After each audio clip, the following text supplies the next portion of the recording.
যখন আমি ফেস্টিভ্যাল বানিয়েছিলাম তখন আমি অনেক ভুল করেছিলাম, যেমন এই বারটা যখন আমি তুললাম তখন বক্সটার এই অবস্থা হলো। ফেস্টিভ্যালস বার অনেক তো বিক্রি হচ্ছে, কিন্তু ঠিকভাবে নয়। বারগুলোর এই অবস্থা হয়ে যাচ্ছে যখন খোলা হচ্ছে, কারণ কোনো বার পড়ে গেলে স্বাভাবিকভাবেই সেটা ভেঙে যাবে। সেই জন্য আমি বহু বছর কাজ করার পরে নিয়ে এসেছি ফেস্টিভ্যালস এর ইমপ্রুভড ভার্সন।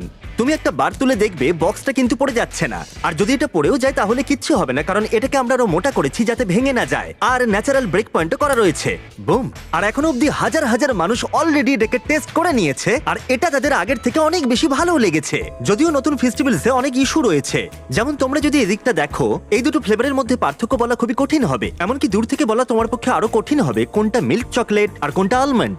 এমনকি বহু মানুষ এই দুটোকে মিক্সও করে ফেলে। এর পাশাপাশি তোমরা প্রত্যেকেই জানো যে আমরা আমাদের কোকোয়া ফার্মারদের অনেকটাই বেশি পারিশ্রমিক দিয়ে থাকি। আমরা 100% fair trade certified beans use করি, আর আমরা শিশু শ্রম কমানোরও চেষ্টা করছি। তোমরা এই বক্সগুলোতে দেখলে কোনটা কি বুঝতেই পারবে না। আর